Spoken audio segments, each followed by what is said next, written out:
So today we're looking at resistance training. We're going to be looking at this is PowerPoint chapter 9 in your senior textbook, slash chapter 13 of your regular textbook. And I know that's always kind of confusing. But if you're trying to like keep up, what I recommend doing is like, read the senior manual. It's got a lot of great info, but at the end of the day, you are here to kind of practice the regular NASM stuff. So make sure you're also reading up on your regular chapter 13 as well.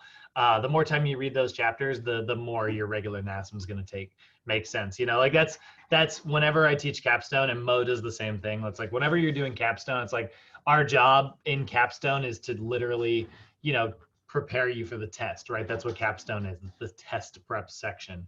Here, we're teaching you all the foundational stuff. Capstone is all about like, all right, all the stuff, let's sharpen your test taking ability. But at the end of the day, the best tip for capstone is just one more time, read your whole textbook, Yeah, it's a lot. It's a big book. It takes time to sit down and read. It's not exactly the most fun thing in the world, but at the end of the day, like there's just nothing better than kind of going through that. So we're going to go ahead and look at resistance training here. So this is sort of the meat and potatoes of our workouts, and this is where we're going to kind of really dive into, the idea of like chest day, leg day, back day, things like that. So we're going to build some general routines today, but we're not really going to look too much at phases. That's where we're kind of dive in tomorrow. I'll probably dive in a little bit to phase. In fact, I'll probably get, knowing myself, I'll get carried away and then we'll end up doing all 5 phases. But that way we'll have a little bit more time for big chart day tomorrow. But looking at resistance training, because this PowerPoint's not very large, but looking at resistance training, right? Resistance training, and Noel, this is mostly for you because this is your first program design class, but after today, you will have seen the entire OPT template, which is kind of nice. So yesterday, where is my OPT template, please? Blank, I gotta clean my desktop. Look at this, blank, there it is. So when we look at an OPT template, right, it's split up into our sections. We got our warm up, that's what we talked about on Friday. We got our movement prep. That's the core balance reaction. That's what we talked about yesterday. SAQ, unfortunately, we're not really doing with seniors. We kind of skip over that for the most part. But that would be your speed training, your agility training, and your quickness training. We had a really great discussion about this last night. But yeah, they don't cover it in the senior manual. And for the most part, they'll say like SAQ training is not recommended for senior clients. And that is for the most part true. But it's not that you can't do those drills and just modify them down. Like I love doing speed ladders with my senior clients, or even just taking them through a cone drill where they walk the whole thing instead of like, sprint it. Then we've also got resistance training. That's where we're at today. So the resistance training is where we're getting into chest day, leg day, back day, shoulder day, arm day, all that kind of stuff. Or if we're just looking at a chest exercise, back exercise, shoulder exercise, whatever, right?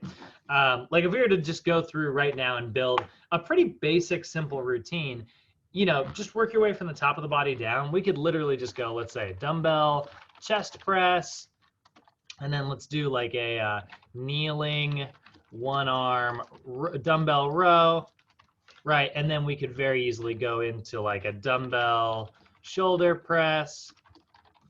Let's go into like the biceps and triceps. So we'll go like biceps, curl, triceps, extension, and then go into like a barbell squat, pretty basic routine, but like this is not bad, like if I had a beginner, in fact, let's just change that barbell squat to like a dumbbell squat. And there you go. Like that's your kind of classic, like total body routine. If you do this for like 3 sets of 12, 3 times per week, if you were to just kind of keep this really simple, this would actually get you a pretty long way. This is not a bad routine at all. It's all dumbbells. It's all simple. It's about as simple as it gets. The thing is though, again, the problem with a routine like this is because it is kind of so basic and so broad, it is a little bit of like a jack of all trades, master of none situation, like this tends to be pretty good for like, this is a pretty good hypertrophy routine. You would find something like this in like a magazine. You would find something like this in like Men's Health. This is a classic, like basic routine. And it would work really well for building like a little bit of foundational stuff. In fact, if I have clients, like let's say I've got a client who is really brand new and they've really never worked out before and they are not super well coordinated, sometimes I'll be a little nervous about certain movements, like a stability ball chest press, for instance. And so I'll do a regular dumbbell chest press so I can focus, rather than working them on like all that unstable stuff, I can just work on like developing their ability to kind of, you know, hold their arm at the right angle. You know, how many times have you guys seen people do their chest press the way they do this thing? See what like my hands come in, right? And it's like you want your forearm should remain like moving at the same angle. You know, it stays 90 degrees upright the whole time, you know? But you'll see people shoulder presses, they'll do like these kind of weird angle things like this. And it's like, yeah, you're ending in the right spot, but you're starting from here or like way down here. You see all these kind of weird angles. If I've got a lot of that going on, like, and it really is like a problem, what I will do is I will often start them on just a really basic dumbbell routine like this, where I can kind of work on angles. Then maybe, and I'll probably only do that for maybe 1 or 2 weeks, and then I'll change all of these versions to like stabilization versions. So it'll be, instead of just a dumbbell chest press, it'll become a stability ball dumbbell chest press, instead of a kneeling dumbbell row. I'd probably keep that the same, or maybe I'd put their hand on like a squishy pad or something. Dumbbell shoulder press, I'd do single leg. You know, dumbbell shoulder press, biceps curl, I'd do single leg. Biceps curl, tricep extension, like stability ball, tricep extension. And then dumbbell squat, I'd probably change to like a ball dumbbell squat, you know? And there we go. Suddenly we have taken a very simple routine and we have turned it into one that has a bunch of unstable, wobbly stuff in it, you know? Now it's pretty like unstable, it's pretty wobbly. And we're still at 3 sets of 12, which is still well within, and Noel, I know you haven't heard this yet, but for those of you who've been through program design, that's still well within the stabilization range. So, you know, like sometimes I'll do like a little break-in program before I even do stabilization, just so I can teach some habits. Or if I've got a client and like I'm talking to them and I'm like, this person's got motivation issues. And it's like, I'm like gonna spend my whole time, you know, talking to them about like personal responsibility and showing up on time and stuff. I will give them a very basic routine so that it takes some of the anxiety away. And there's nothing wrong with that. So that's sort of the resistance section, right? We're diving into sort of those main muscle bits. And I'll probably end up building that routine again actually here in just a little bit. But so our introduction here, right? We want to understand that resistance training has really positive effects for anybody, but obviously our senior clients as well. It can slow those degeneration changes, like as we get older, right? It can improve your muscle function, which is really positive. So today, our goal, we want to talk about the benefits of resistance training, how to progress through resistance training and how to write a program, and then the adaptations of each of our levels and each of our phases in the OPT model. So we do want to kind of understand a little bit about the differences between levels and phases today. And that's another thing, Noel, right? Yesterday, you know, we were talking about core stabilization, core strength, core power, right? Then we moved into balance stabilization, balance strength, balance power, right? And there were different versions of each of those. Same thing is true for chest exercises. We've got chest stabilization exercises. We've got chest strength exercises and chest power exercises.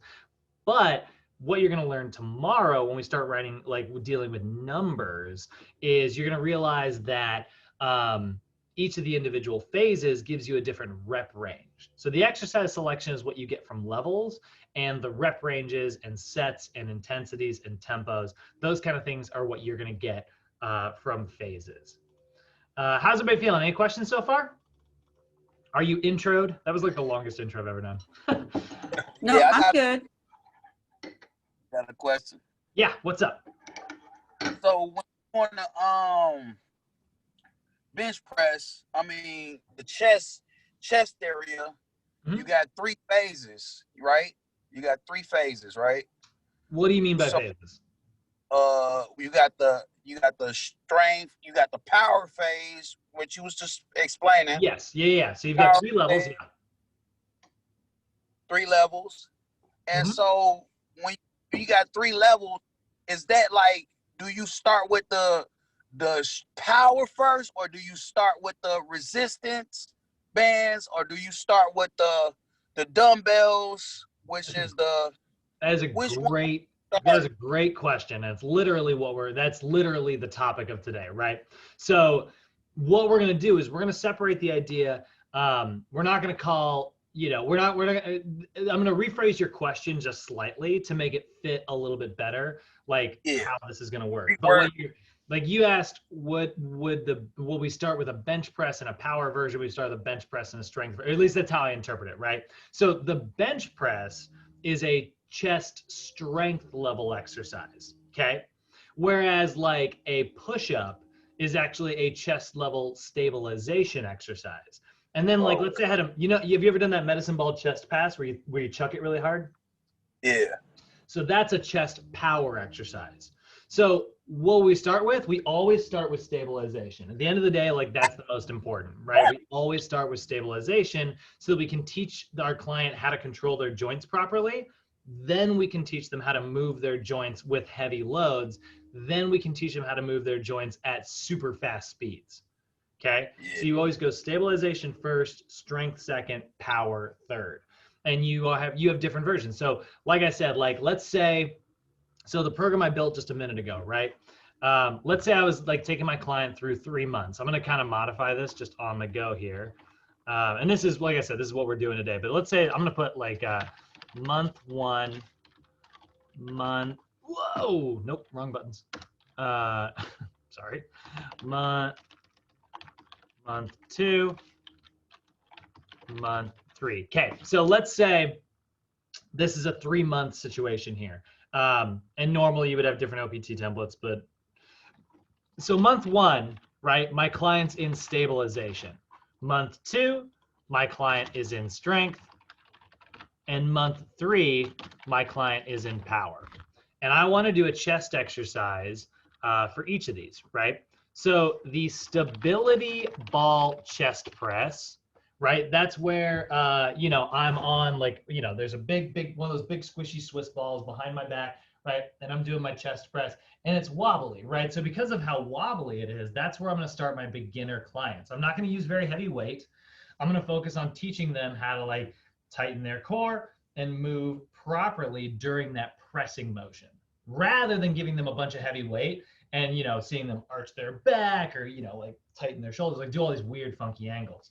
Once I'm confident they know how to like do that chest press properly, they know how to like move their elbow and their wrist and their shoulder the way they're supposed to, then I can go into month 2, and that's where I can go into the bench press.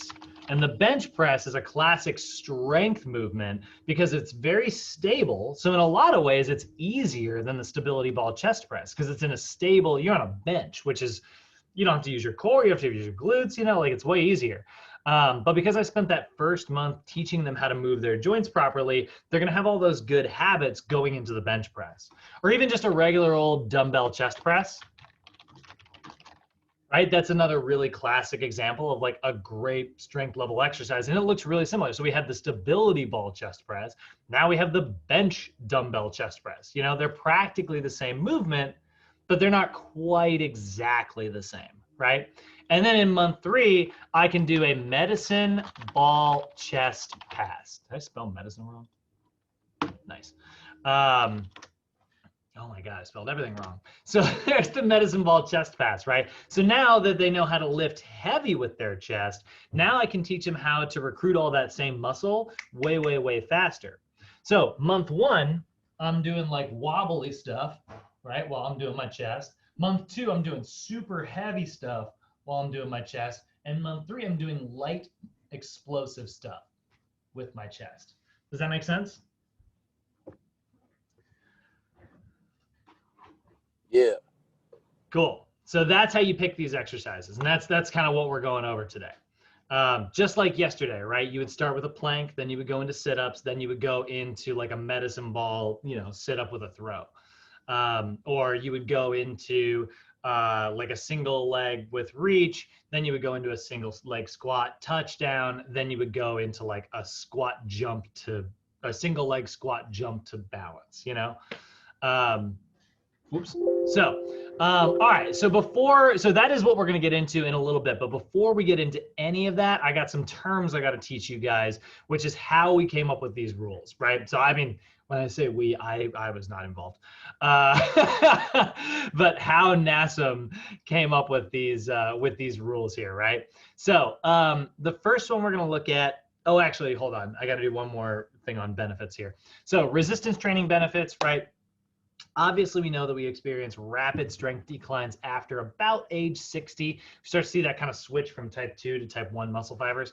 And so what's nice about resistance training is it's one of the best ways to improve your overall total body strength.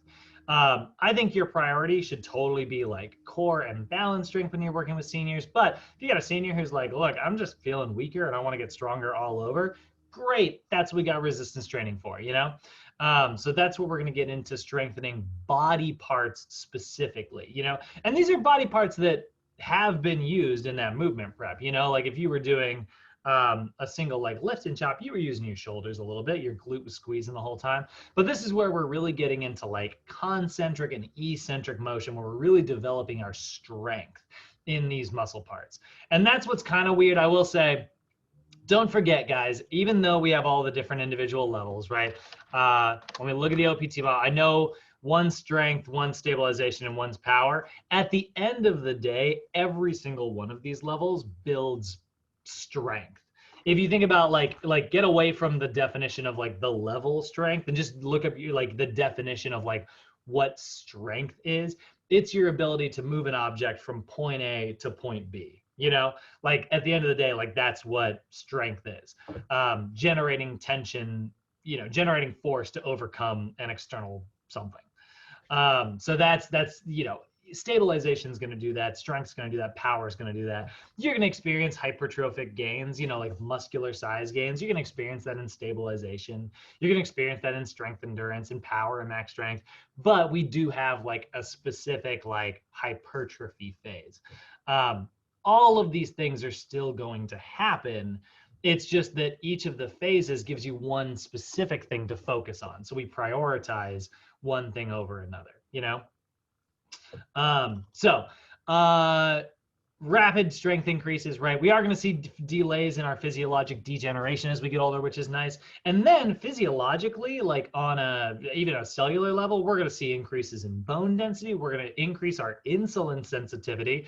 Remember, insulin, right? The way it works is your pancreas creates it so that it pulls sugar out of your blood and uses that sugar to either become glycogen or become fat, right? It either gets stored as glycogen, which is great, or it gets stored as fat, which is, your body thinks that's great, but it's not so awesome, right? So as we exercise is at a high intensity. High intensity burns glycogen as a fuel source. It burns carbohydrates for fuel. So what ends up happening is you empty your glycogen stores. That way, when sugar comes in, it goes and becomes glycogen rather than getting stored as body fat.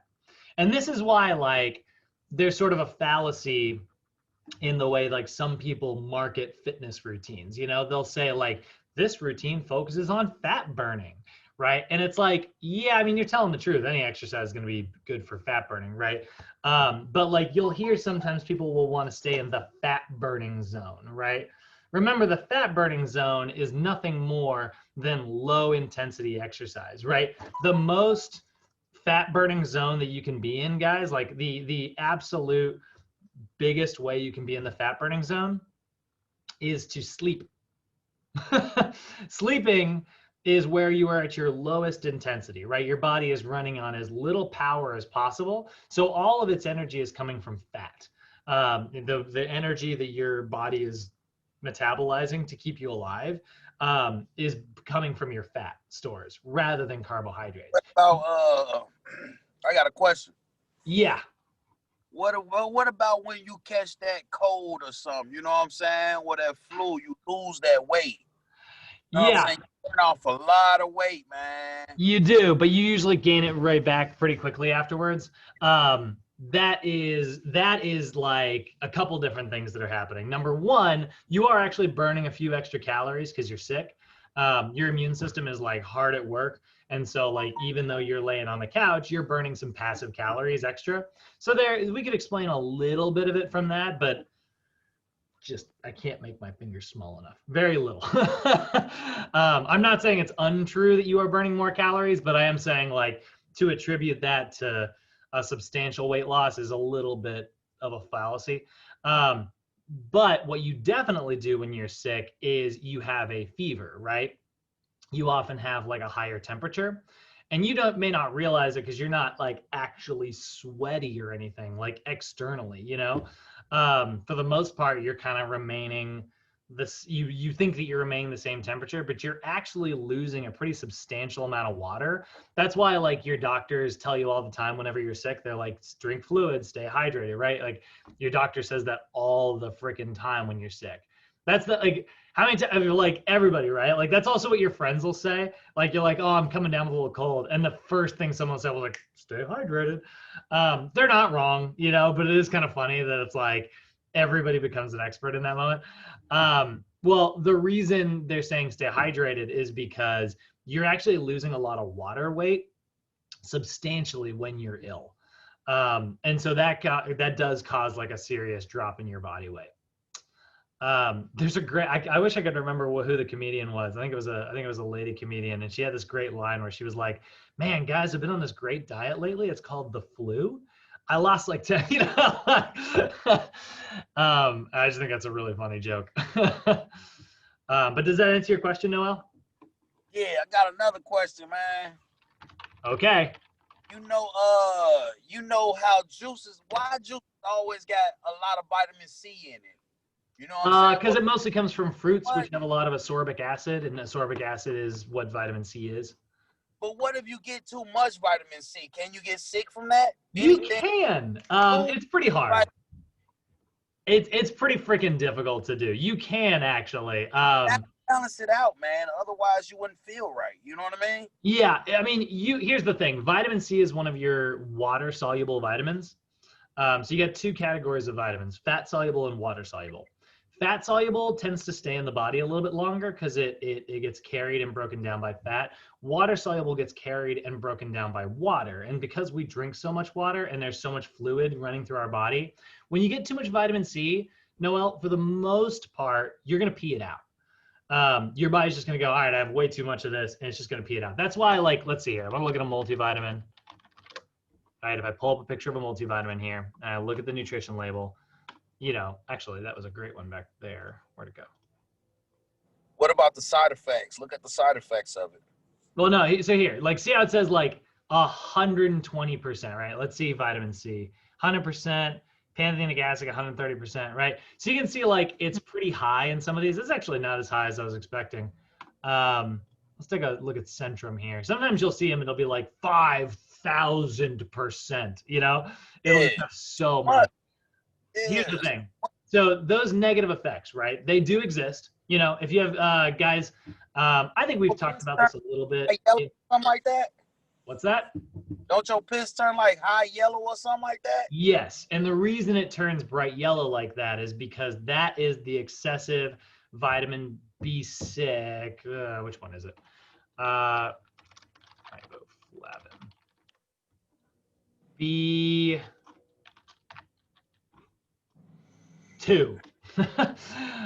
So that super yellow P is vitamin B2. That is also a water soluble vitamin. And it's called riboflavin, and it's very good for you. It's very good for you. But when you have too much of it, your body goes, I don't need all of this. And so you pee it all out. And that's why your pee is bright yellow. It doesn't really hurt you, although it can theoretically, but it's really. I thought dark pee supposed to mean dehydration. You know what I mean? It does, but not if you're taking a vitamin. It 100% does, but not in this case. This is like something else causing the same effect. So water-soluble vitamins. Let's go back to vitamin C, right? If you drink too much of it, you will pee it out. It really has a very small risk of hurting you.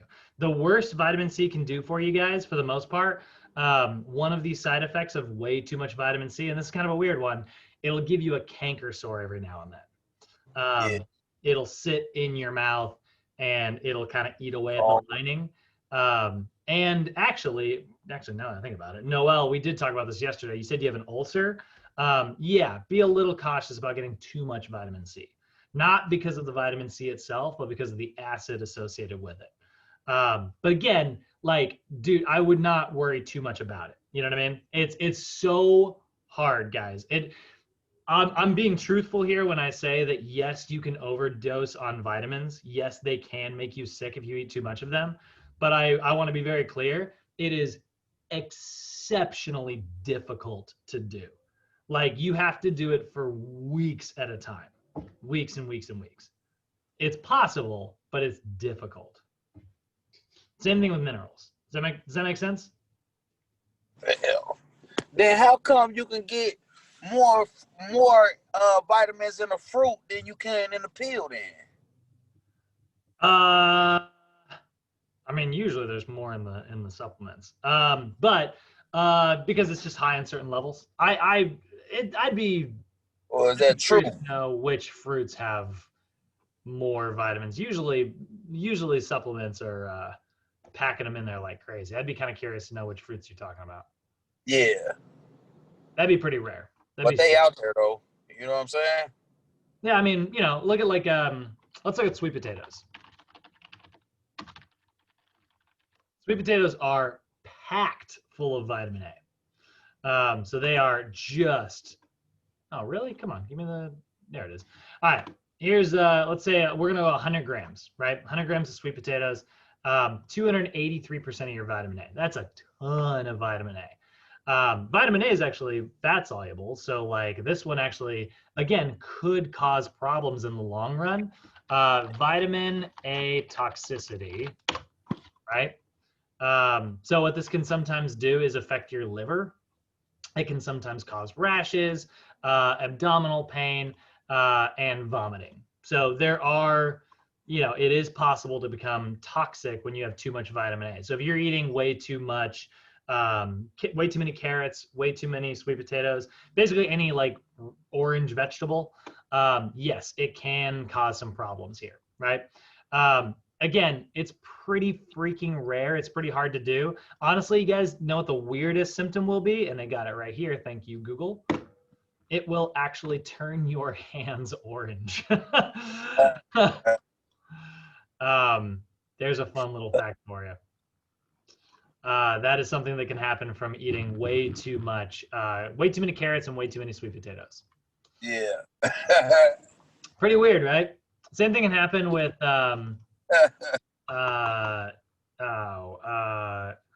this is my favorite one. What is it? Did I pull it? Robert, Irene, I don't think Nicholas, you were in it just yet, but can you guys remember, did I pull up the blue guy? The blue guy that ate a lot of silver? I did. Okay, yeah. No, I haven't seen it. Blue. So this guy right here, that is not makeup. That is his actual skin.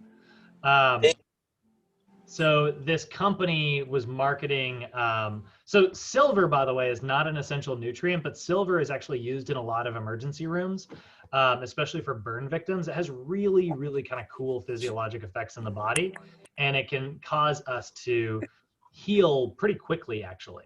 Our immune system responds really well to silver. And so this guy was marketed, because that is a true fact. Like what I just said is true.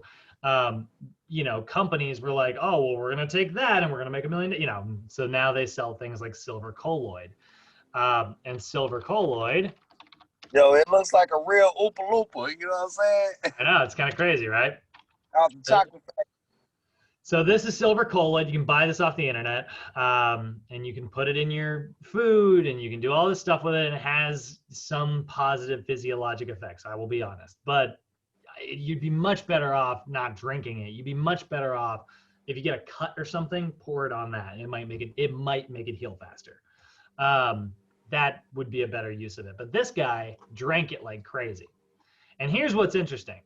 when you have excessive amounts of silver, it turns your skin blue, but it does not just turn your skin blue. I totally just contradicted myself. It doesn't just turn, it turns everything blue. Every cell in his body, if you were to look internally, it's all dyed blue. And the same thing is true if we go back to like that hyperkeratoinemia. Is that what it's called?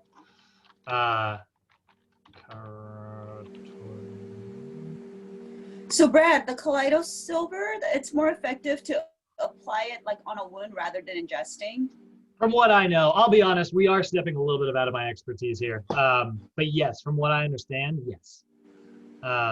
It's much better used externally than it is internally. So funny, I actually just got some for my cat with the Did you? Yeah. Yeah, But that's I hilarious. haven't used it on her because I know there are side effects and stuff, so I'm doing more research before I actually Yeah. give it I mean, to her. honestly, the worst that could happen is your cat turns blue, you know? So you said animals can have allergies, food allergies? Yeah, anything can have an allergy. Allergies are just, I'm gonna oversimplify this like crazy just to keep it easy. Allergies are basically a bored immune system deciding to attack something that's not actually dangerous. Think of it that way. That's really what an allergy is. Like, you ate a peanut and your nervous system was, or your immune system was like, peanuts, those are evil, and then it just fought it because it didn't have any reason not to. Even though peanuts are not actually dangerous. Well, I'll talk. I'll cover that sometime. I'll carve out some time and we'll go over allergies. Let me brush up on the subject a little bit first, though. Once we get away from muscles, guys, I gotta do a little bit of prep. All right, we gotta get back to this. So, again, it increases your insulin sensitivity. It can increase your metabolism. The way it increases your metabolism, you simply have more muscle. The more muscle you have, the more calories you burn. The more calories you burn, hey, you have a bigger metabolism, right? And obviously that can result in body fat reduction, which is really great. And so here's the thing about adaptation. And this is like really, if you don't memorize all the NASM stuff today, if you don't memorize like what I'm talking about when I say level 1, level 2, level 3, or strength, stabilization, power, if you don't spend that, then definitely spend your time thinking about this right here. Your body is extremely adaptable, right? The human body is incredible at adapting to stress, you know? And so like a great example of that, right? If you go spend a bunch of time in the sun, your skin will darken, right? That's your body going, man, we keep getting exposed to all this sun. And so your cells darken. That way they absorb more of that rather than getting damaged by it, right? If you spend your time exercising, your body will make new muscle fibers in order to adapt to that stress. Your body is great at adapting to stress. So one of the things we need to remember about applying stress, because that's what we're doing, right? Exercise is applied stress, is we got to remember what's called the principle of specificity, which is so fun to say. And what that stands for, it is also referred to as the SAID principle, okay? And it stands for specific adaptations to imposed demands, SAID, specific adaptation to imposed demands. And what this SAID principle states is that the body will adapt specifically to the demands that are placed upon it. So if I go lift super heavy on a bench press, guess what? I am going to get better at the bench press. Will that make me better at cardio? No. The body will adapt to the demands placed upon it. So if you want to get good at something, you have to do something related to what it is you're trying to get good at. This kind of comes back to my favorite concept in the world. You guys love to hear me say it. I'm sure you're sick of it by now. Function follows form, right? You do a function, your body will change its form to adapt to it, right? You eat too much vitamin A, your body will turn orange in response. You know, like your body will adapt to whatever type of stress you place upon it. So that is why we have to consider the different types of stress that we are putting on our body. That's where we get the idea for like where there's a difference between a stability ball chest press, there's a difference between a bench press, and there's a difference between a medicine ball chest press. All of those things put different types of stress. Therefore, they will result in different types of adaptations, right? That right there, that concept is the key to understanding program design, right? So our changes might be physiologic, like decreases in body fat. Our changes might be increase in strength, or maybe we're getting increases in performance, like our nervous system getting better at controlling something, right? So that is the specific adaptation to impose demand. Lifting heavy weights, guess what? It will produce maximal strength. You'll get better at lifting heavy weights. Lift light weights, guess what? You'll get better at lifting light weights for endurance, right? So we need to consistently evaluate how we're designing our programs. We need to consistently ask ourselves, am I writing a program that is related to my client's goals? Or did I pick something that was fun on Instagram? Right? We want to always make sure we're writing our programs based specifically on the adaptations that will happen, right? So there are three main ways to consider adaptation, three main parts to this. There is mechanical specificity, there is neuromuscular specificity, and there is metabolic specificity. So we're going to ask ourselves questions related to the mechanical properties of the exercise we're choosing. We're going to ask ourselves questions related to the neuromuscular properties of the exercise we're choosing. And we're going to ask ourselves questions related to the metabolic demand of the exercises we're choosing, right? So let's look at what that means. Mechanical specificity. This is referring to the weights and the movements placed on the body, right? So two things that you're going to consider here: weight and what type of movement you're doing, okay? So in order to develop muscular endurance, individuals must lift light weight, and they want to choose endurance type exercises. So if your goal is to develop endurance, you want to pick lightweight, mechanical specificity wise, and you want to pick endurance type activities, which means, you know, large, broad movements, total body movements, you know, something where you're using lots of muscles simultaneously. That is why stabilization, which is great at building endurance, right?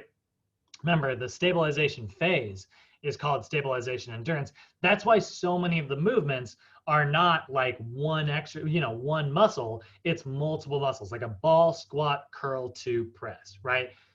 Calves, shoulders, calves, hamstrings, quadriceps, core, glutes, biceps, triceps, and shoulders, all simultaneously, right? That's a lot of muscle all being used at once, and all of it's trying to stabilize. That's why it's a stabilization exercise, right? So again, these are questions you can ask yourself to remember how to spot a stabilization exercise in the wild. To be like, mechanical specificity wise, does that sort of correspond with stabilization? Neuromuscular specificity wise, that correspond, right? Let's look at the exact opposite. That was develop endurance. Let's look at strength, right? If you're trying to develop muscular strength, then we want to lift heavy weights and we want to choose strength type activities. So those are exercises that tend to be very stable, where I can put a lot of emphasis on just developing strength in that one muscle that I'm working, right? The bench press, right? I'm just there. I'm on a stable bench. I can load tons of weight on it because it's a barbell, and I'm using just my chest up and down, chest, shoulders, triceps, right? Simple enough. So that's mechanical specificity. Now, the next thing we also need to consider when we're choosing our exercises is neuromuscular specificity. Neuromuscular specificity refers to the speed of your contraction and your exercise selection. Exercise selection is going to be like, you know, are you doing it stable or unstable, right? So neuromuscular specificity, if I'm trying to develop stability, right? We're going back to that stabilization. Well, guess what? I should pick exercises that force me to stabilize. I will choose slow repetitions, because slow is how I stabilize, right? I move nice and slow and I'm controlled. And I'm going to choose exercises that are performed in unstable environments. So mechanical specificity wise, if I wanted to pick like strength, I picked something on a bench, right? And neuromuscular, like I pick something that could be lifted like heavy, right?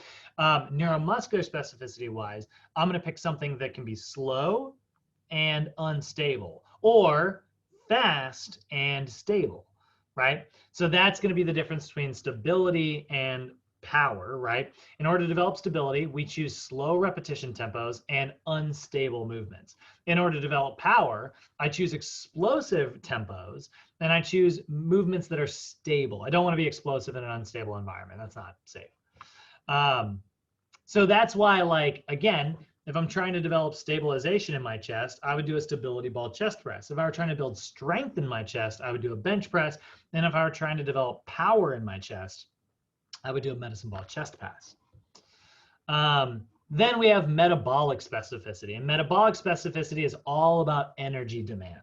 So this is all about like how much energy you have to get through your exercise. So this is going to be your repetition scheme and your rest periods, right? So metabolic specificity is the energy demands placed on the body. In order to develop cardiorespiratory endurance, right? If we want to develop endurance, we want to perform a lot of reps and very little rest, right? Minimal rest, lots of repetitions, right? If you're trying to develop endurance. So that's like doing a boot camp. Be like, hey, are you done with those push-ups? Great, now go for a run. Hey, you done with that run? Great, now do some pull-ups. Hey, you done with those pull-ups? Great, go for another run. You know, like metabolic specificity, endurance with a side of cardio, you know, like reps on reps on reps on reps. And then, you know, once the workout's over, then you can rest. You can rest when you're dead. That's your metabolic specificity. Now, on the opposite side of things, in order to develop like speed and explosiveness, right? Let's say you're trying to develop power or explosiveness. Well, then you want to perform really short bouts of activity, and you want to take lots and lots and lots of rest. So I've been telling you guys a little bit about like how in my ultimate game, we've had this like CFL football player like coming, right? Who is awesome, by the way. He's really picking up the game fast. You know, he's a natural athlete, but he's a wide receiver, which is a fairly like you know, endurance, like compared to a lot of football players, that's somewhat endurance based. You know, those runs are longer than a lot of others, but it's still, at the end of the day, he's like a football player. So he is super explosive, super fast. Like his ability to go from 0 to top speed is off the charts compared to us. But his endurance is very different because he's not used to just playing over and over and not, you know, normally it's like you line up, you do a play, you line up, you do a play, you line up, you do a play, right? Versus Frisbee, which is like you line up, you start playing, and then it's a turnover, and so you keep playing, and then it's another turnover, so you keep playing, it's another turnover, so you keep playing, and then finally somebody scored, you line up, you get a little bit of rest, and then boom, you start playing again. So the other day when he was guarding me, I was like, all right, well, I'm just going to commit to not scoring for the next 10 minutes or so. And I just jogged around the field and he's guarding me. And I just did figure eights in and out and in and out and in and out and just kind of jogged at kind of a slow pace until eventually he was very tired. And then I started sprinting. And that's kind of how, you know, those are just two very different athletes. If you put me up against him on just like a 40-meter sprint, he would kick my rear. No, so what would you do to make him better? You know what I'm saying? Would you do nothing. He's great. I teach him how to throw. That's the only thing he needs to work on. He doesn't know how to throw yet. He's still new to the game. Football wise, if I tried to make him better at football, that's a very different conversation. I would continue working on his explosiveness and his vertical jumps, and then I'd do a lot of hand work because that's what wide receivers need. So it'd be a lot more skill based. Athletic wise, he doesn't need much. Hand-eye coordination. Mm-hmm. Yeah, just like as like a defender, right? As a defender, you want to be like, let's say you're like a lineman, right? Then you want to be super explosive off the line so that you can have more power to overcome somebody who's coming in the opposite direction, right? So I wouldn't train for endurance. I would train for explosiveness and power. I would give that person super intense repetitions, you know, and then I'd let them rest for as much time as they need. So more core work. Yeah, I do. Well, I do. Well, you hit a hole in my thing. I do Yeah. core work for everybody. I do core work for everybody. But yeah, I would do explosive. So let's say I'm picking a rep range for a wide receiver versus picking a rep range for like a lineman. My lineman, I'm doing 3 to 5 reps, or maybe even 1 to 3 reps, right? Just heavy, intense, and I'm giving them 3 to 5 minutes of rest. My wide receiver, I'm probably doing between 12 and 15 reps, and I'm probably only giving them 30 to 60 seconds rest. My soccer players, I'm doing 15 to 20 reps, and I'm taking rest as little as possible. Does that make sense, guys?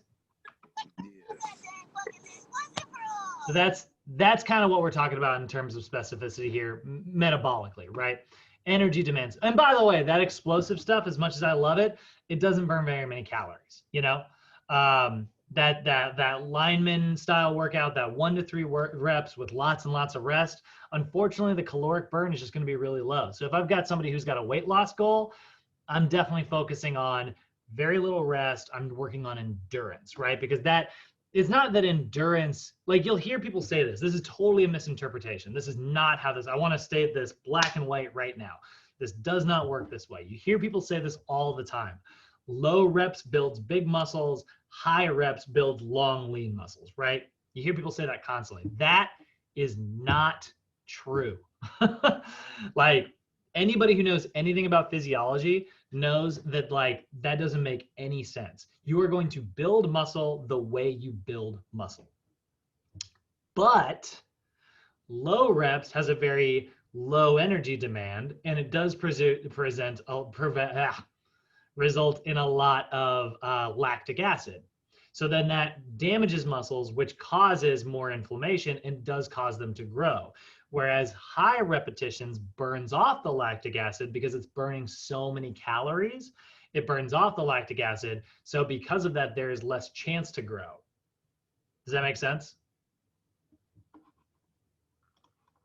The whole big bulky muscle versus long lean muscle thing, totally not true.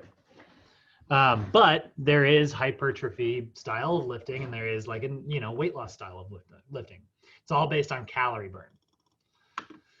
All right, so those are your specificities, guys. You are going to have a lot of questions, by the way, on your homeworks and stuff. Not only in this class, but in a lot of classes, wanting you to understand the types of specificities. Now, I will be perfectly honest with you.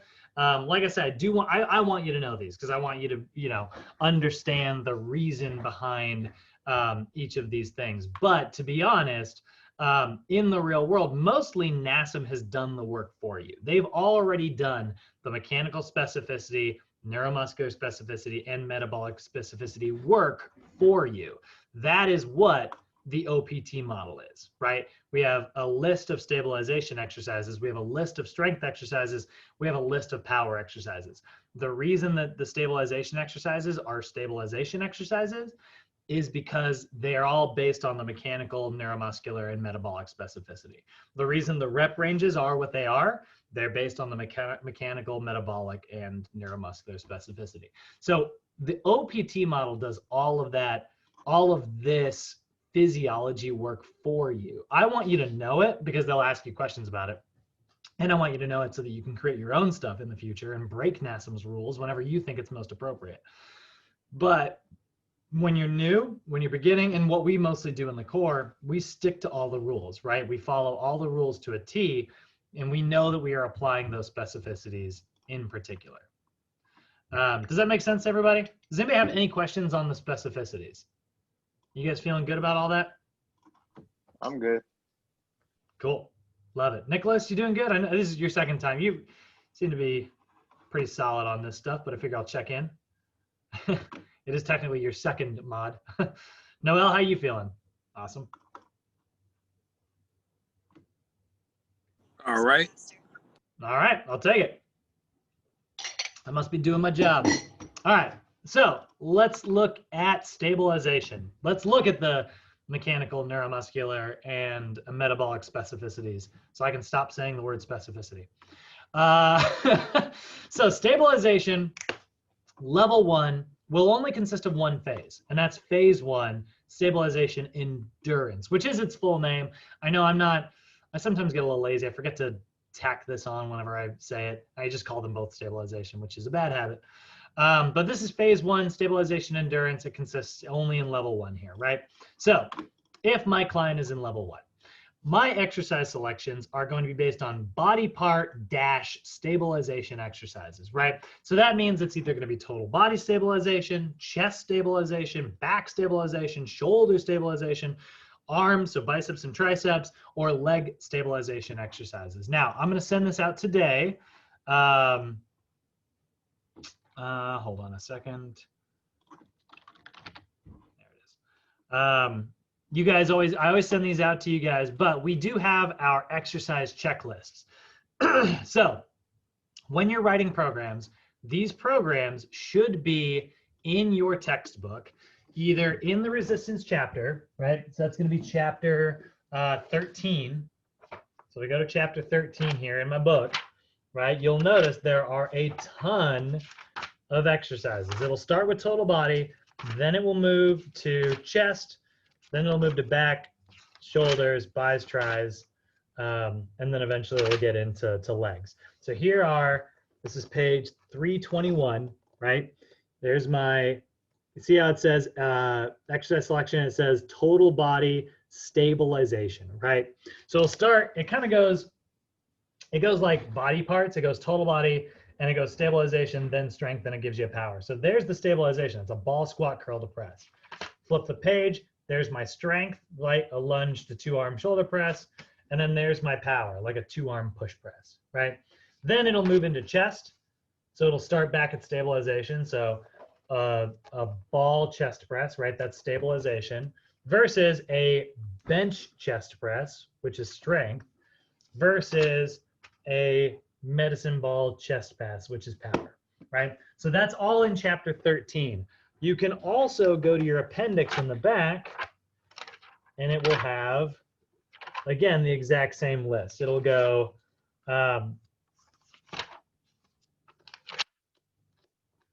this is starting on page 584, total body stabilization, single leg squat, touchdown, curl to overhead press. Then it'll go to total body strength, Romanian deadlift, shrug to calf raise, total body power, dumbbell snatch, right? So that is how you kind of look through it. Now, I'm going to send you 3 of these today. These are our exercise checklists. I've gone through and took every exercise in your book and put them in this big list with their page numbers. So when we build programs, we can actually use this list, right? So I'm just going to scroll down to the resistance, right? So this is the stabilization list. All the total body exercises in the book. You got the ball, squat, curl to press, multiplanar step up to balance, single leg squat, touchdown, RDL, squat to row, like all these big movements here, right? Then we got the chest, we got the back, shoulders, right? So our exercise selection are going to be body part. That's either total body, chest, back, shoulders, right? Whatever. And then in stabilization, you're going to choose the stabilization version. So a good example they got right here, right? So, or what are stabilization exercises? How do you know it's stabilization? Well, these are exercises performed in a controlled but unstable environment. And so it's focusing on developing your joint stability, right? So if I'm doing the exercise they got listed here, right, which is a single arm cable row, right? I got a cable machine here. Single leg cable row. And I'm going like this, right? I'm working my upper back, but I'm in an unstable environment because I'm standing on one leg, right? Let's say I don't have enough balance to stand on one leg, but I still want to work on stabilization. You could put me on like a Bosu ball and have me do that row. And so then I'm like doing all this stuff down below, you know? Or maybe you could put me on an AirX pad, right? That is our stabilization version. One of my favorite versions is just a kneeling cable row. I love to put my clients with like one knee forward here because that's very unstable and they really have to activate their core. So that's a really good one there, right? So our good examples, we got, the examples I've got here is a total body, a chest, back, shoulders, bis, tris, and legs here. So the ball, squat, curl to press is stabilization, right? Because I'm using that ball, it's very unstable, and it's a total body movement. Yeah, what's up, Irene? Yeah, would that also include the vibrating plate? Oh, Is that yeah, I would. It depends. Some of those vibrating plates are pretty stable. Um, on the but intensity? like, yeah, that's one of those things that kind of falls between the phases. I would personally call it stabilization. I can't guarantee NASA would. But if you ask me, I'd say yeah, absolutely. Because it's just enhancing proprioception because it's like, ugh, you know? They got cheaper things, like those, like the balance beams. You know what I'm talking Yeah. about? Yep, Them absolutely.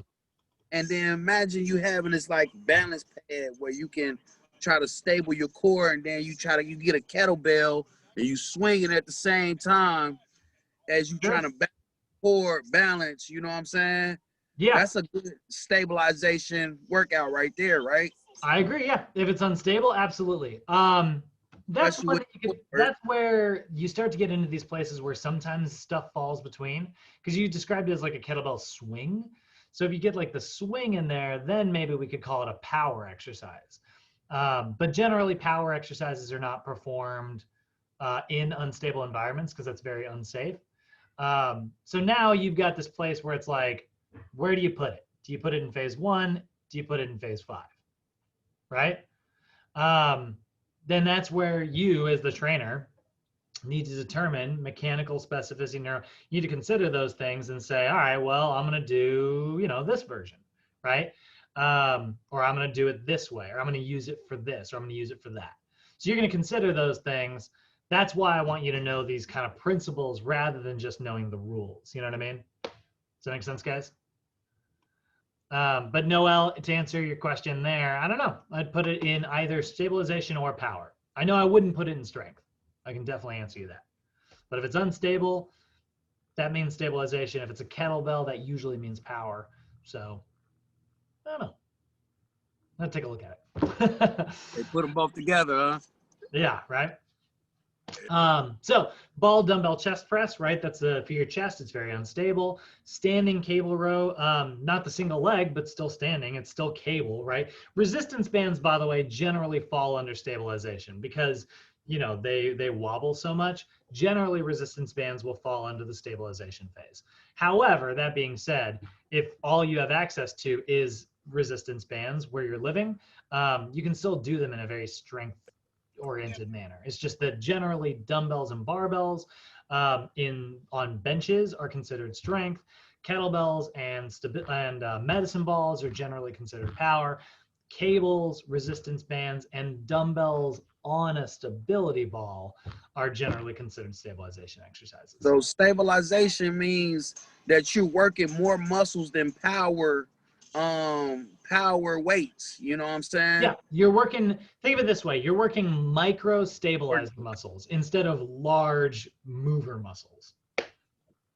Yeah.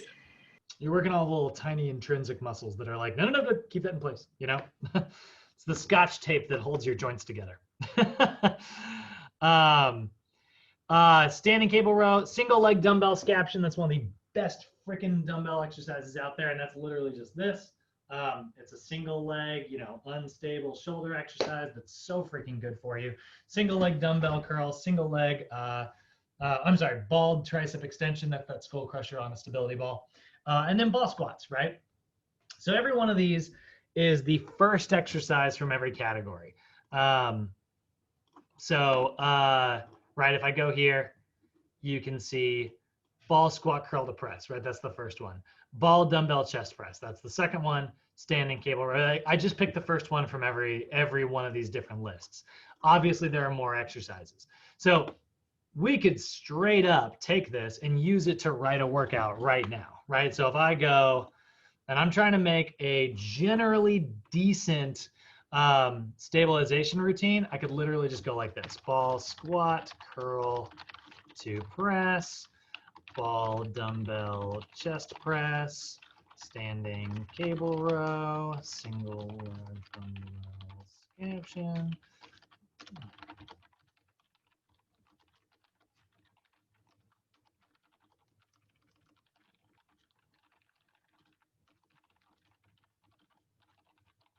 The thing to me that kind of throws me off is the fact that like a lot of strength and power exercises you would think would be stabilization exercises, like how you were explaining the stability ball chest press and the bench press. Like I would have thought that the bench press, being on the bench and you're stable, would be a stability workout. You know what I'm saying? I can see what you mean by that. So here, maybe this will help you kind of retool it in your brain. Don't think of it as like stabilization means that you are stable. Think of stabilization means that you are training to get stable. How are you going to train to get good at something if you're not stressing it? You need to be unstable in order to get better at being stable. So stabilization is basically exercising or working on your proprioception rather than being stable. Yep, exactly. Quote, unquote. Yeah, stabilization means that you are training to get stable, which means you need to be unstable to do it, you know? If you were trying to teach somebody how to stand on one leg, which would make them very, you know, or if you were trying to get somebody to be more stable in general, right? You wanted to get them better, to have like better balance at standing. If you wanted to teach somebody better at standing, right? Well, you need to apply stress more intense than just standing. So you would make it more intense by standing on one leg. Does that make sense? Yeah, so standing on one leg helps you stand on two legs better. Exactly. Because if you're good at this, you're definitely good at this, right? If you can run a marathon, you're certainly able to run a 5K. So there we go. And check a look, guys. There's the same routine we wrote earlier this morning. Done. Right? I mean, obviously not done. Now, let's say I was developing endurance. There's my endurance routine. Let's say I was focused a little bit more on strength. Right? There's my strength routine.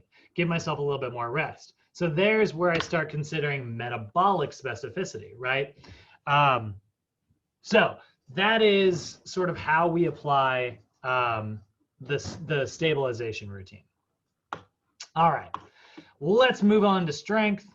Level 2, so this is going to be our 3 individual phases here. So when we look at level 2, we've got 3 phases within it, right? We've got phase 2, phase 3, and phase 4. That's strength endurance, hypertrophy, and max strength. So if I am looking at phase 2, which is strength endurance, phase 3, which is hypertrophy, or phase 4, which is max strength, I'm going to choose my body part strength exercises. Total body strength, chest strength, back strength, leg strength, biceps, triceps, shoulders, right? All of it.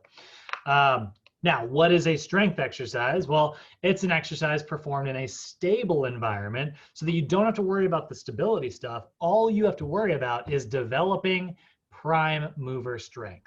So, you know, before when I was working on stabilization and I was doing maybe a stability ball chest press, right? I was using my chest, but I had to squeeze my glutes, I had to squeeze my core, I had to stabilize all this stuff at the same time, right?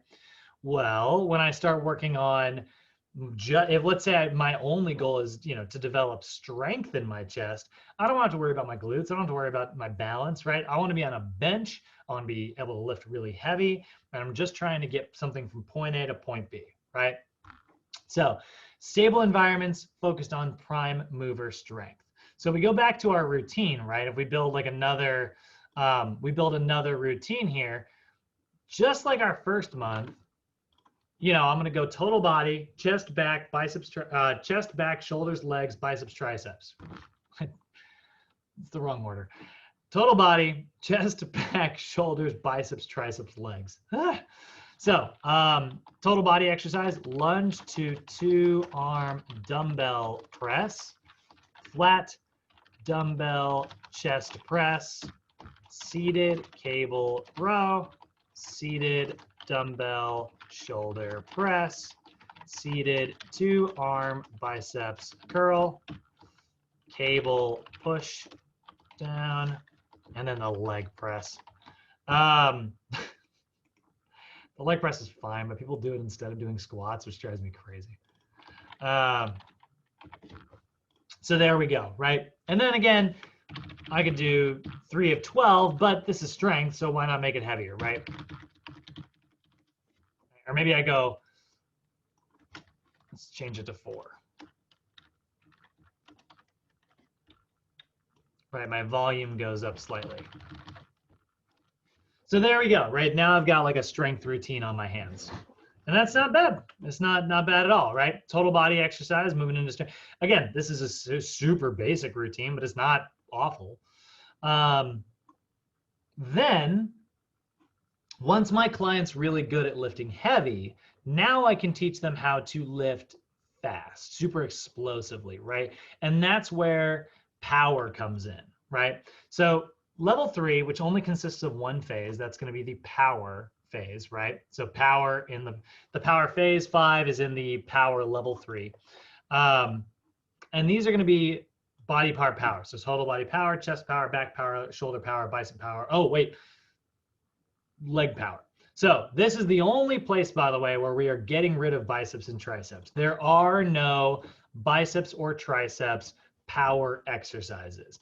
And the reason for that is because we don't do single joint exercises for power. So exercise selection, ASM. So when you look at your exercise selection, where is it? There we go. So here's our exercise slide. You'll see this when you get a capstone. This is a capstone slide. You've got stabilization. We use total body movements, we use multi-joint, and we use single joint, and we do them in a controlled but unstable environment.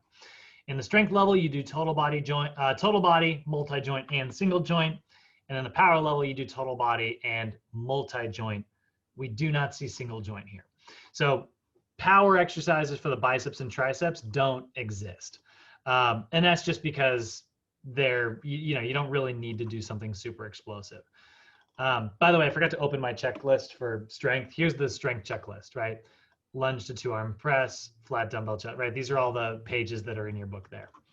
If I open up the power checklist, right, and I go down, you'll notice it's just going to go total body, chest, back, shoulders, and it's going to go straight to legs. So these are super explosive movements. They're explosive movements designed to produce the greatest amount of force. So very similar to strength, right? Strength is all about force production, but in the shortest amount of time. So our exercises are going to be things like a 2-arm push press. 2-arm push press is a total body movement. So there is a difference between a shoulder press and a push press, even though they look really similar. So a shoulder press might be something like this. A push press is this, right? And technically that's a split push press because I went from 2 legs to a split, actually here. So here is your traditional shoulder press, right? Here's a push press. Right? I'm using a little bit of legs, and I'm actually using my legs to help me jerk that motion up overhead. And I could also do a split push press, which would be this. And I'd step forward. Okay? Both are good. I don't think one's better than the other. Some people tend to find that split pushes are easier. We'll talk more about the difference between like splits and regular push presses and things like that. We'll talk more about that next module when we get to the sports class. But I like them both. I really do. I think they're both really good. Barbell cleans, that's a total body power movement. That's taking a barbell from the ground like so, and then you are hefting it and catching it here, right? So that's that one where you drive that barbell all the way from the floor and catch it on your shoulders in a front squat. So that's very much a total body movement.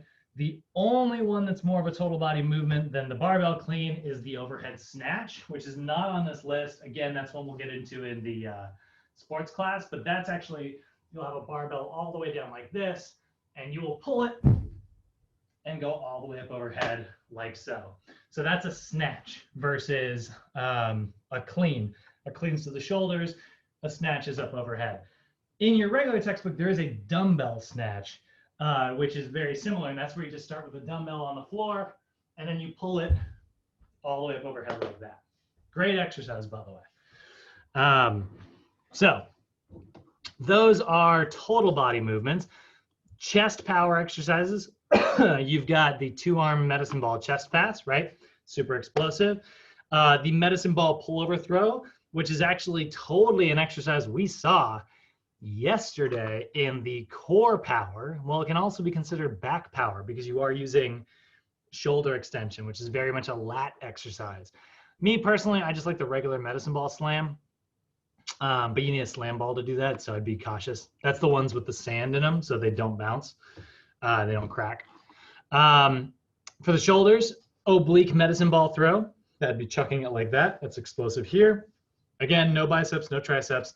And then squat jumps, which we totally saw in reactive strength last night. That's back here as a leg power exercise. So remember, there are exercises that will show up in multiple categories. It depends on what you're using them for.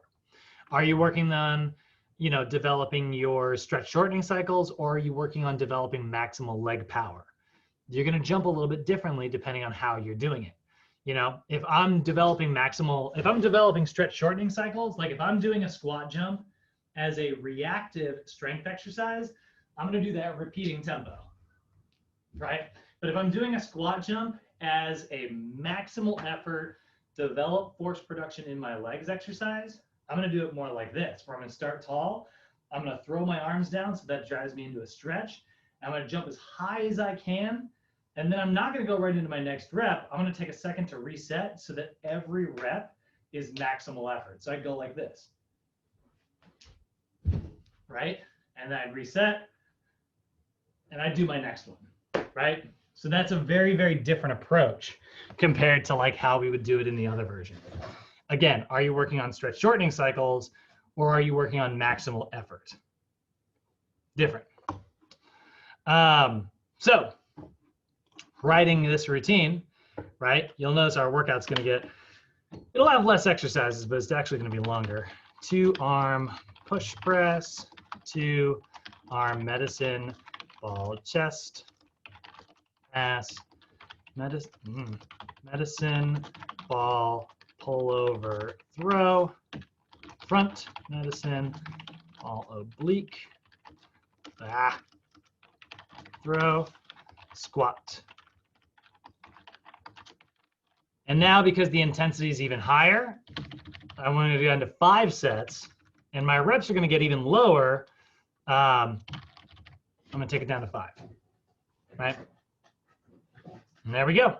That's a new power-only routine. Now, I know some of you guys who have been through our other program design classes might be wondering, hey, don't we normally do strength first in power? Yes, we do, but if you were building just a power routine, it would look something like that. We'll get into that version tomorrow. So our acute variables are numbers, right? Here's a really brief introduction. If you were only basing this on levels, but obviously we've got phases to talk about tomorrow. But 1 to 3 sets of 12 to 20 reps, your intensity is low, right? 50 to 70% of your 1 rep max. That's not that high. That's why the repetition scheme is so much higher, right? This can be high because this is low. Slow tempo, and then we can take up to 90 seconds of rest. Again, there are a lot of beginner clients here.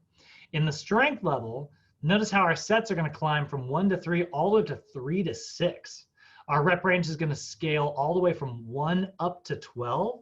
So you might be doing like 6 sets of 1, or you can do 3 sets of 12. And our intensity is going to go from 75 to 100. So it's higher intensity than here because this repetition scheme is lower than this, right? Higher intensity, lower reps, higher sets. Then we have the power level. We're going to have 3 to 6 sets, 1 to 10 reps. And then our intensity is actually only 30 to 45% here because we are moving as fast as possible. You actually want a relatively low intensity so that you can be explosive. None of us can lift super heavy for, explosive. Those two things are opposites of each other. So our intensity actually drops really low, but our effort is going to climb. We're going to work really hard. And then we see our rest periods are 3 to 5. That 3 to 5 means that we take lots and lots of rest so that we can be explosive every single set. So safety guidelines with senior clients, always make sure they're wearing the appropriate attire if they're going onto the freaking gym floor. None of those baggy windbreakers. Don't start with any range of motion that are beyond their normal like angles, right? So like don't hyperextend, don't do anything like that. Encourage that they are always breathing normally. These are normal rules for anybody, right? And then begin with short, like with little to no weight in your initial sessions, and then make it more challenging as they go along. Like as they get better at the movements, you can make it more challenging, whether that is increasing the weight, increasing how unstable the environment is, increasing the tempo, decreasing the tempo, decreasing their rest period.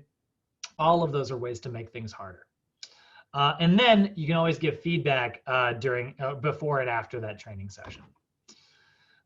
So we love resistance training. It is great for preventing injuries and improving our overall health. Strength adaptations are actually very important for senior clients because that can reduce the degeneration associated with aging. But we always want to make sure we follow the OPT model, because the OPT model is going to ensure that you are applying the right amount of stress and that you are, staying safe. You're building on a foundation. You start with stabilization, then you build that foundation into strength before eventually building it into power, if power is appropriate. And that's that. Do you guys have any questions about resistance training? Questions, comments, concerns? Oh, I'm got some good. questions. Does working power kill hypertrophy? Kind of. If you mean by kill, power does not generate hypertrophy quite as well. It's probably the worst out of all the phases for size gains. Only because there's just such a little amount of time under tension. The repetitions are so explosive. Lactic acid doesn't really have time to kind of take hold and build. And so, yeah, explosive's not very great for like size gains compared to any of the other phases. It'll still happen. Make no mistake about it. Like it's still possible. It's just not as common. Would it kill existing gains though? No. Well, No. well. I mean, if you went on a power routine for like 8 weeks, I mean, probably not. You're not gonna like lose muscle in that time. You might lose like in the initial couple days a little bit because the inflammation is gonna go down. Like if you went straight from a hypertrophy routine straight into power, you might look a little bigger on Friday, and then by like the next Friday, you might look a little smaller just because like general puffiness will have gone away in like that amount of time. But it wouldn't like reduce your muscular strength, size. Yeah. Then I got another question too. Mm-hmm.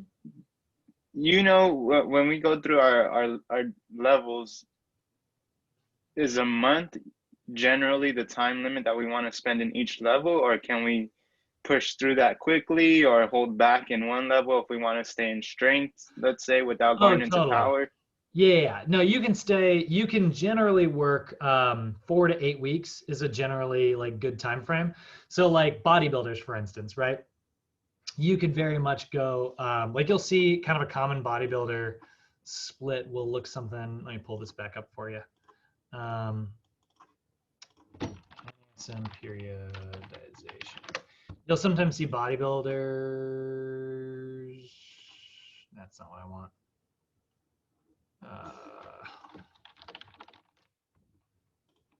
Nope.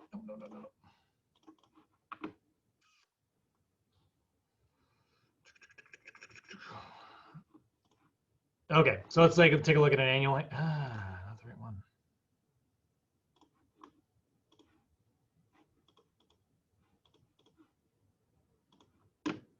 There we go. It was the last one.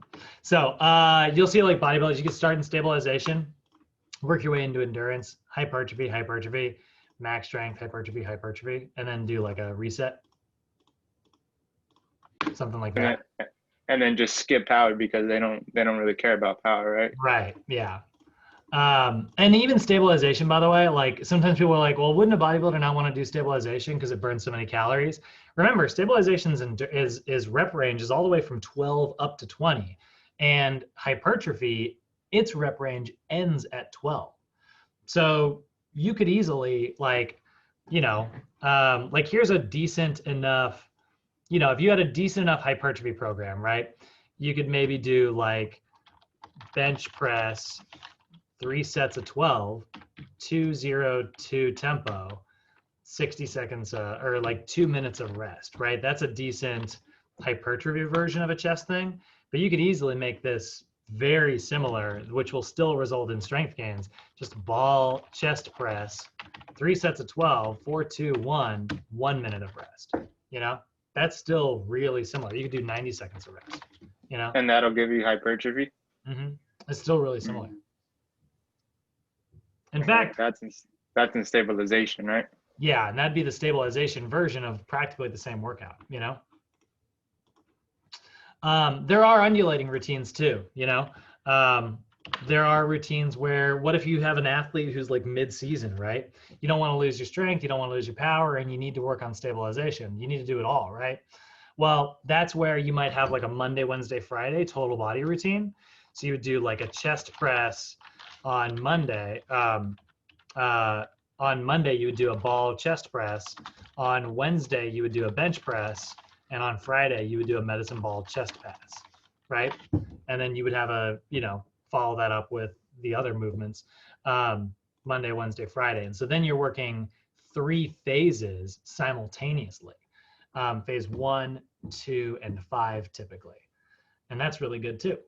You just have to spread them out over the course of the month. So you can actually be in multiple phases in 1 month. That's still okay as well. A lot of powerlifters will do that. Like powerlifters who are just working on getting better, like the deadlift and stuff, they'll have strength routines and they'll have strength days and they'll have power days. That was a good one. Any other questions? Yeah, because I have a cousin and he's like an ex-Marine and everything like that. And he just told me how he got a personal trainer. And I was like, oh, well, that's what I'm doing right now. And he was like, oh, yeah. And then I was like, yeah, like, what are you trying to get out of it? And he was like, I just want to gain. And he's already a big dude.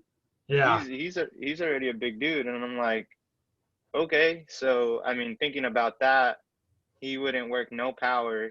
It would just be stabilization into hypertrophy, back into stabilization, into hypertrophy. And max strength. Max strength is really good too. Sometimes what'll happen with like hypertrophy is you'll get large muscle fibers, right? That's the whole point of hypertrophy. But by increasing your strength and max strength, strength can be a driving force between hypertrophic gains. Because think about like what max strength is, right? A max strength is like your neurons getting strong enough to, you know, contract for heavy amounts of force, right? Eventually, though, your nervous system can only get so strong. So it's going to need larger muscle fibers. So sometimes max strength can be a driving force between like muscular size. So, you know, I would say max strength would be another really good phase for him. 1, 3, and 4. Those would be your best phases.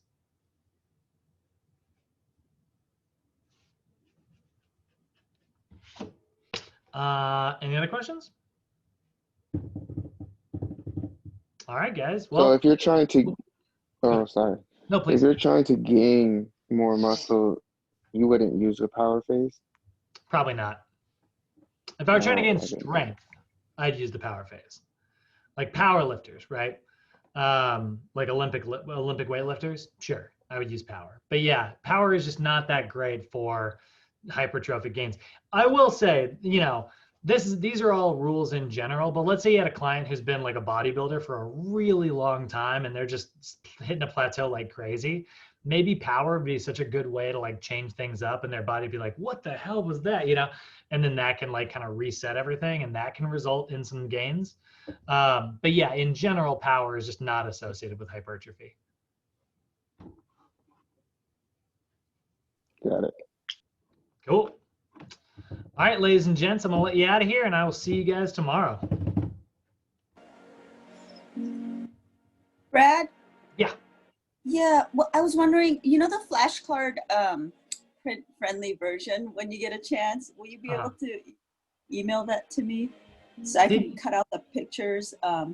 Didn't I already? No, I have the original version, but it's just the print-friendly version where I can, where you can fit like 6 pages in one, because I can't get my printer to Is that not merge them. Yeah, I want to make sure I know what you're talking about because I thought that I already sent that to you. Is it this one? No. Yeah, like Hold on, that's 60. you. It was on our favorite subject of This one? kinesiology. Yeah, right.